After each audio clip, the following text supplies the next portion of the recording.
एवढंच सांगतो की या घटनेला कोर्टानं निकाल दिलेला आहे आणि या संदर्भात ज्यांनी ज्यांनी माझ्यावर आरोप केलेला आहे त्या प्रत्येकावर मी हक्कभंगाचा प्रस्ताव आजच सभागृहामध्ये आणणार आहे।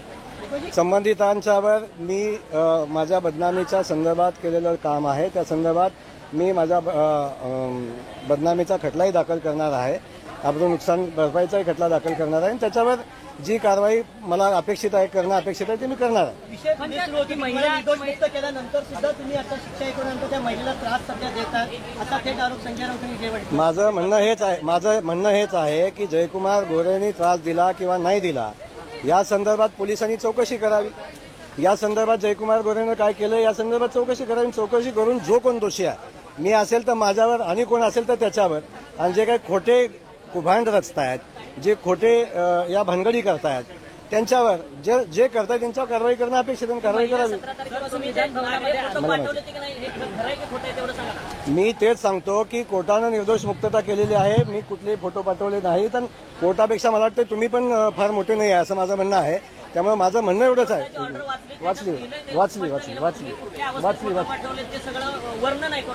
त्यामुळं माझं याच्यापेक्षा वेगळं काही म्हणणं नाही। मी आपल्याला जे म्हणणं सांगितलंय ते ऑन रेकॉर्ड आहे आणि या संदर्भात ज्या लोकांनी माझ्यावर अशा पद्धतीचे आरोप केलेले आहेत त्यांच्यावर मी हक्कभंग आणणार आणि त्यांच्यावर मी अब्रू नुकसानीचा दावा दाखल करणार।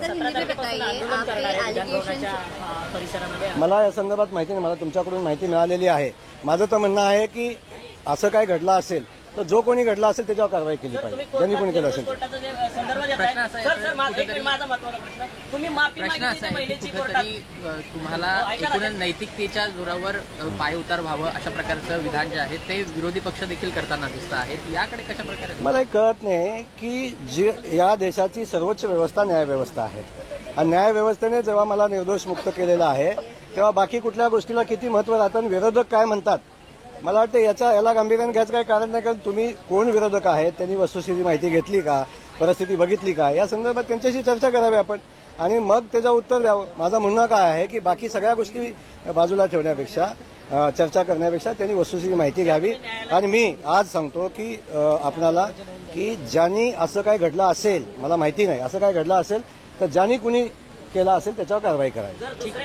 सर्वोच्च न्यायालयाने ज्या ट्रस्टचे अध्यक्ष आहात त्या मायनी ट्रस्ट आणि कर्नाटक ट्रस्ट तुमच्या दोघांवर त्यांनी म्हटले की जनावरांवर मुकणारा कुत्रा असा तुमचा उल्लेख सर्वोच्च न्यायालयाने म्हटले, मी नाही म्हणत। आता तुषारजी आपल्या जे माझा मोबाईल दिला ना, माझा मोबाईल आपण फारच तुषारजी पत्रकार म्हणून आपली पत्रकारिता फार उच्च दर्जाची आहे आणि मी सांगतोय तुमचं ऐकून घ्या ना, तुमचं ऐकतोय मी, तुम्हालाही सांगतोय।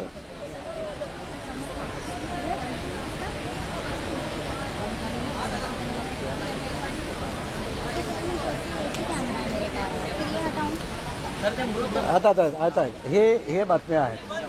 एक पत्रकारिता म्हणून आपण सगळेजण पत्रकार आहात।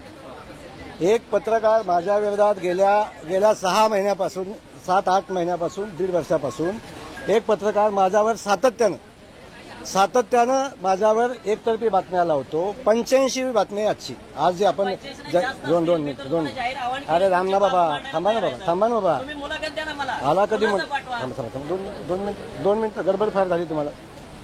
एक पत्रकार 85 बातम्या एकदम खालच्या दर्जाच्या, ज्या भाषेला लेवल नाही, ज्या भाषेला मर्यादा नाही, एवढ्या खालच्या पातळीवरच्या बातम्या 85 बातम्या एक पत्रकार एकतर्फी लिहितो, एकतर्फी बातम्या चालवतो आणि ही कुठली पत्रकारिता?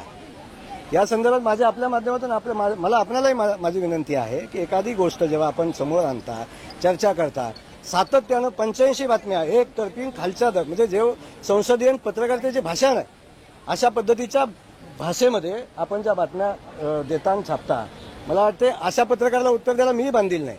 पण माझी आपल्याला विनंती आहे की आपण ही वस्तुस्थिती बघावी।